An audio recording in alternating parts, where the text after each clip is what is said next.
Hello, insung mite ho. Idam jing onam. Ni ko thiang ai mu sa opathen thang wan man lang Assam Nagaland tengle gam tep langa ho jong le na bonun la jam pa wa ponin bis kan bolin tunia he isagu sel jong alwa thing the en na as ukyang ne hon to he mail ho 48 hours atiu hin na chibana chu ise kit diu he he chun achai ni chan nge be dingin kitim be tun ho pantaute hello chingwang madegi tathraka tampa rom 650 gi gi viewer 650 manung da lebi besing kam tori ge aduga special oina musalman chinnau sing aduga tribal chinnau sing wish in tore ngasi se khra mitei gi lalon na sanaba ekhoi tribal amagi chingmi amagi ekhoi na phangge do ba sarup moi na kaya da capture toraga ekhoi gi phangnani ngai facilities se kaya se moi na urale tore aduda ani khak hai se tribal mayam ta biro nata marvin hai se moi awai balon duna ngangdradi ichin na te ne di khang bi roi ba ko aduna meite sing su waro binu ko noi gi na samak lon lam gil min ji ju bengali na thon bi mani handak chahi 2024 gi manipur da lakpa budget si it's 600 crores, maybe more than that, but only 160 crores goes to the hill. Atedi where it's gone. Adum no khang rani ehina so khang basu yawram gani aduga adu ama wera anida rims da doctor sheet 300 oige do ni aduna 100 kota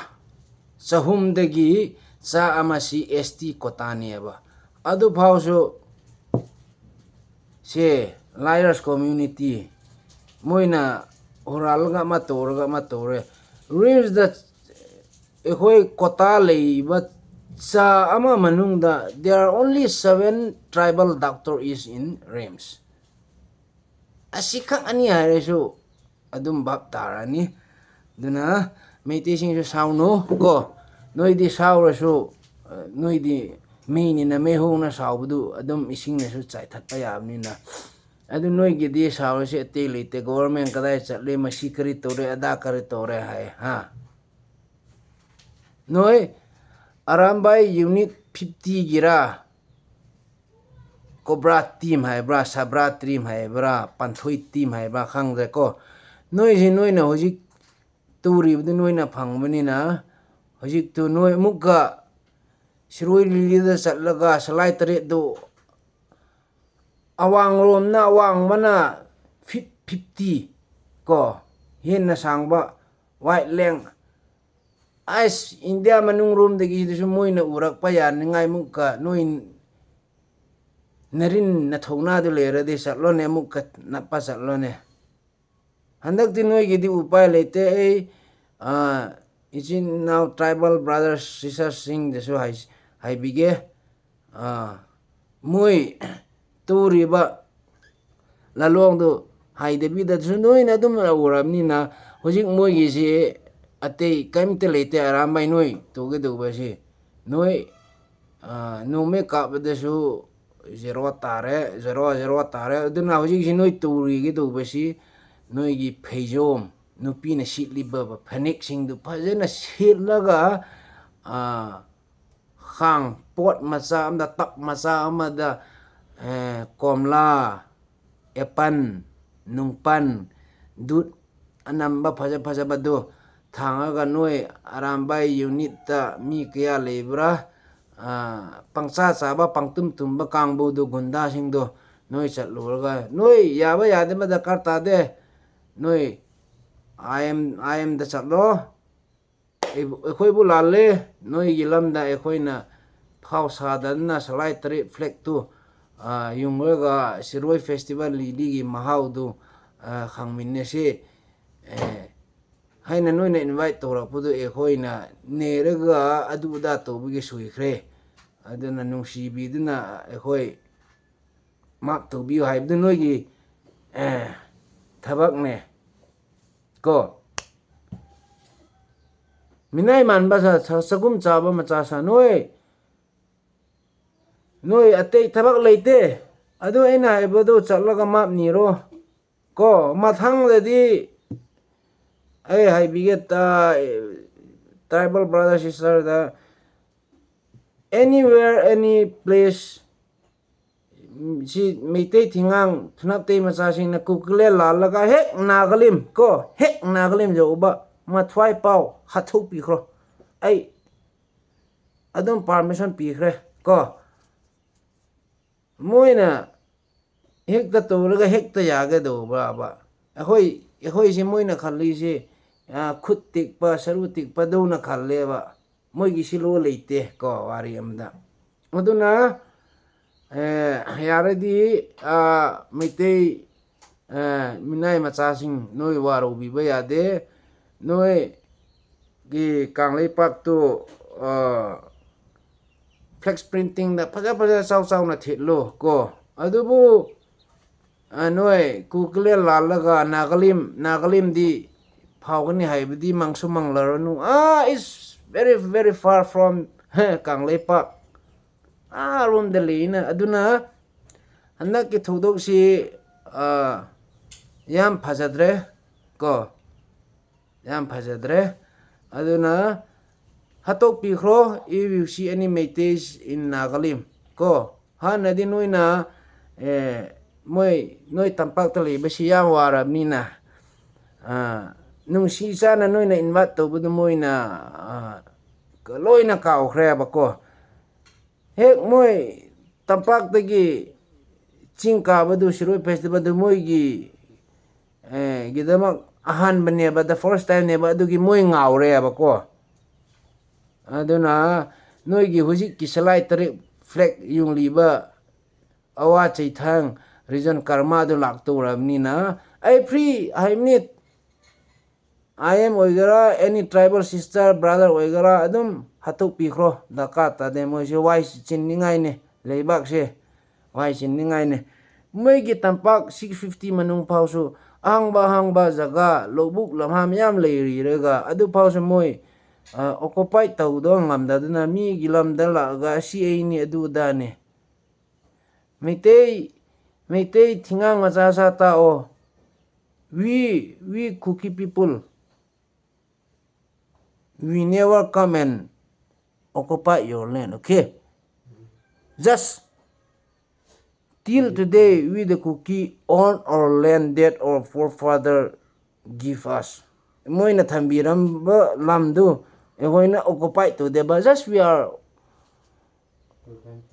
preventing and protecting our land. We don't occupy your land, okay? We own our land. We don't occupy. Aduna handak noina maning hutta adu ada da koraga chin ama palle haina pangangang manupa do noigi nayambung asang kasado ma kadai chatle bro ma nang asang kasar nang gi hojik gi phibam sinang si ising mathakta upami mana ising da longaga kadai mangbra kadai chembra adugumba oirabni nang kadai mangkhre hojik nang tribal against the Meitei favor toraga zagat ngangudi nang si hojik nangay ngang thok pasing do as may tesing di yam haraw ni hoy ni ayang kasana hay bisi hui naw lam hui pangkhong khong adu reason du thok khra dana hoyang may te maza sing asang kasada nang ngang ngam de bro kai na hangone karamba miro ko karamba background le bro karira ma no edom khang khra bini na ai kamai sera wa su yam ngang ning de ma se he's a dirty boy hai tare ma se amut pami ne ba ma gi le kai ma gi lam phau da su ma khra le re di changpham su pi roi nang su bab taro sang kasa mathang da manung hut ta discussion over the nang chaluraga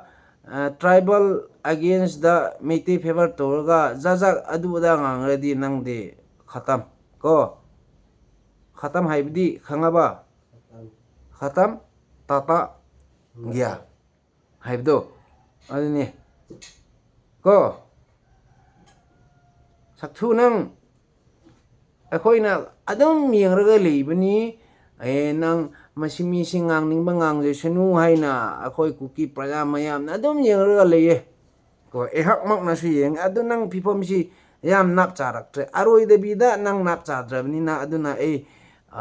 nang na usit tho oi na ais kri tu bangam gira kri no moi ngang ni bangang gina hai bdo ado pakhum piningai mi leite hai na adum ngang ga le bdu hojik si nang nang ngang ramni kai to ga hai no du di nang khaloro ikai dre de mu kawa ngangone anu ne hokdong mai thong pan ba cat face du nang so parimon priyo yumnam haibra karakta noi paminaro ko ikai ba khang de ba natro nang gumba mi si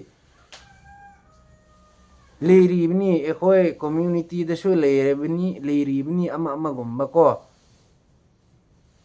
nang je hojik si just in the name of naga ama oina pukpagi adu khakki nang gi si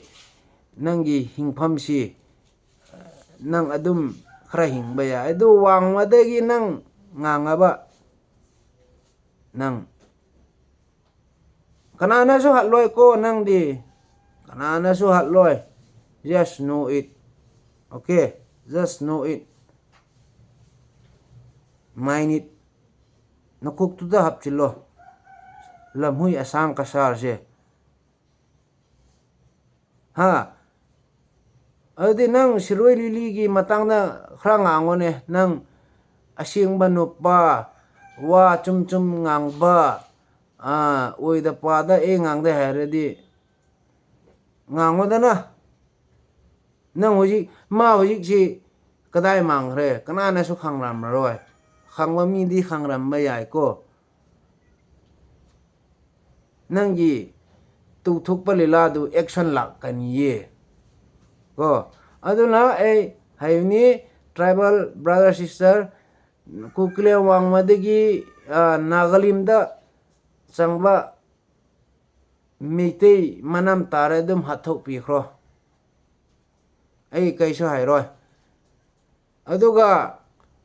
spec ama habaga makuk khra tangaga wa ngangba khuding FIR palla ngangba nupa jo sakthu noi Meitei ji jaga ma chatke security that means without security Meitei is zero in any place in any angle maybe in a battlefield maybe in without weapons ko no me khuchu khula yaw da bi de su noi di zero ne noi around by 40-50 k do phage suno dana ko phage mi amraga thona di leidi leitre di noi di leite bagum mani leite bagum mani noi le na MST Manipur muthale noi kai to ngami ha kai to ngami thui thmai bang mi kithi thmai bang sa sauru no ko sauru no mi gi mateng de gi lan to ge haina nga haibdu adugumba nupi homo gi wakhan du thado ba nupa oina tho ko noi je complaint box maram box ngak tani asa du chaket tabe moina thana le du hei nupa ho na bro noi di kai to ni amuba phurit amuba khongaw habaga litlaga chathoredi aramai ga palledi noi di okay ta yumda thabak suning deba lekai na yingning deba mayam khomjillaga arambai lingna lebedu noi jagot chawa do thabak kai tu thokpa ngamgedro ha mam pana lekai mina wa pangam deba mafom ni ne noi le mafom do noi hojik kaiso leite to ningai do noi minai do na ngaktang leraga chingmi khuding makta makhom pairaga ekhoi lalle haibedu na thone noi haining dreso haige do wa numit ti wat laktreba oyek 48 hours I am na noi da phajaba chance pi bani aduna noi naw chawraga na hek chaw do hek chaw no tap na ing na chatlaga smai to ga kho oja khoi lale du da hairo ko noi kang lei pak tu noi gi kang lei pak tu da nungai nen lege haina khallade aduna traba sahi mamang da noi gi zon mik nawbam na kuki na turisi amang bi gi sanaba type ta haibado adu tholak to ramni ko aduna wa kaya sungang ningde aina ngang wasing sinoi bhap ta naro ko bhap ta de su gyan tao ko gyan tao noi minai oining debgi noi hujik minai oirak ture adu su noi na nasana to bri nam phu da noi machine minai uhan ge to ba pipom ni nato railway lakani ada loina urani aduna aina haibisi wangmada tribal sister brother kuglen lalaga nagalimda lakke doba meite macha singdo manam phau taraso hato pikro aduga rangap su hakchang da sai pikro manam sunam halloise ko adum ngari na me ba yadre ba aduna it's a right time now for tribal brother sister from Nagalim to know what about the Meiteis their roots moina kri aphaba puthuk kani moi di egi book thalladi yare book thalladi yare haiba mi ngaktani ne oyjo 48 hours noina pibadu theiduk thejin laga moina mo ka center government da apologize to ngai mung ka to ba aduna lim khak na tharnu ko maybe Senapati maybe Ukhrul maybe Tamenglon maybe Chandil within this district if they come just slaughter them chanin chai tautin achane change viewers ki pathu sewin share bol thi chan bol lutin na like comment na se thi chan seyutin ai chu ichi ukyang ne pa sang kasar in sewa panahin ami hon jang adeilu hetan hi chun amon jong wala ka number na kila wam an kolwin as aphale atin an se nala ibol chu lo hengin tu hin ukyang ne ho in arambai te so ngai dam ki thun sa nyan se tawin na aphe ni ngai lu zal ba chan en pha hin bol thi chan bol ding big team kin win kana mi pite khang tha ho hen lang kanu dol kapa te dol kapu te dol hen lang kanaw te dol hi jong la na bonun nok motin na hoi theji dan he o khan long shi jing be ma kana mi pite dam sil sia lati mang pha khan long shi jing be